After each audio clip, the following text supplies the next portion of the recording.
QYLD is an ETF.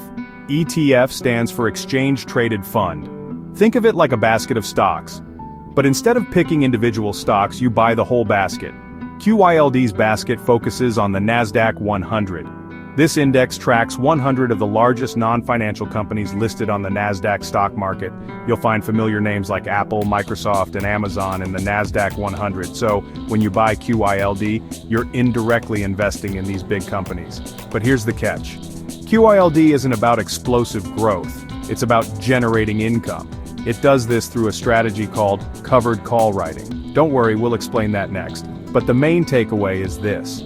QYLD aims to provide you with regular income, mainly through monthly dividends. Now, this doesn't mean you'll get rich overnight with QYLD. It's more about generating a steady stream of income.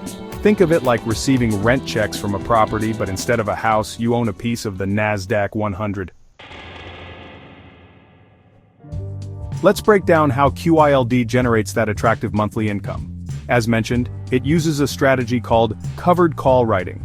In simple terms, imagine owning a stock and then selling someone the right to buy that stock from you at a specific price by a certain date. This right is called a call option. In exchange for this option, you receive a premium, like a fee. QYLD does this every month with the Nasdaq 100 stocks in its portfolio. It sells covered call options, collecting premiums. These premiums are then distributed to QYLD shareholders like you, primarily as monthly dividends. This strategy is why QYLD can offer such high dividends, but remember, options trading involves risk. If the Nasdaq 100 performs exceptionally well, and the prices of its stocks rise significantly, QYLD might have to sell those stocks to honor the call options.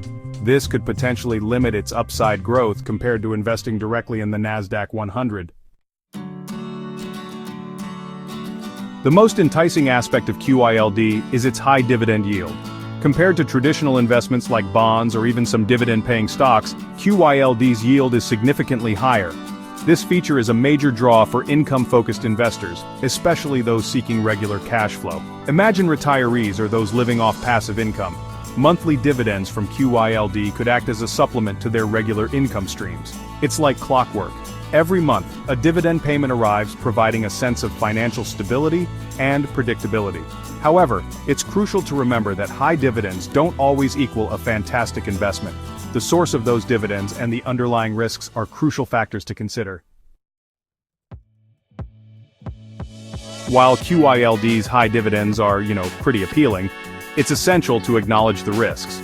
Firstly, the covered call strategy actually limits your potential upside growth.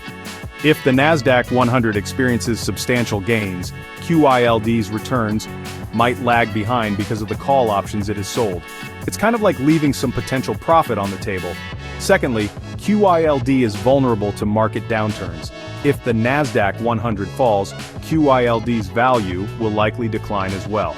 And while dividends can cushion the blow, they aren't guaranteed. If the premiums collected from selling covered calls aren't enough to cover the dividend payments, the fund managers might have to dip into their reserves or even reduce the dividend payout. Understanding these risks is honestly crucial before investing in QYLD. It's not a get-rich-quick scheme or a magic bullet for financial freedom. So, is QYLD right for you? The answer really depends on your individual circumstances, risk tolerance, and investment goals. If you're seeking high current income and are comfortable with limited growth potential, QYLD could be a good fit. Retirees, income-focused investors, or those seeking diversification might find QYLD attractive. However, if you're aiming for long-term capital appreciation or are risk-averse, QYLD might not be suitable. Younger investors with a longer time horizon might prefer growth-oriented investments instead. Ultimately, QYLD is not a one-size-fits-all solution. It's super important to thoroughly research and understand QYLD's mechanics, risks, and potential returns before making any investment decisions. And don't forget to consult with a financial advisor to determine if QYLD aligns with your overall investment strategy and financial goals.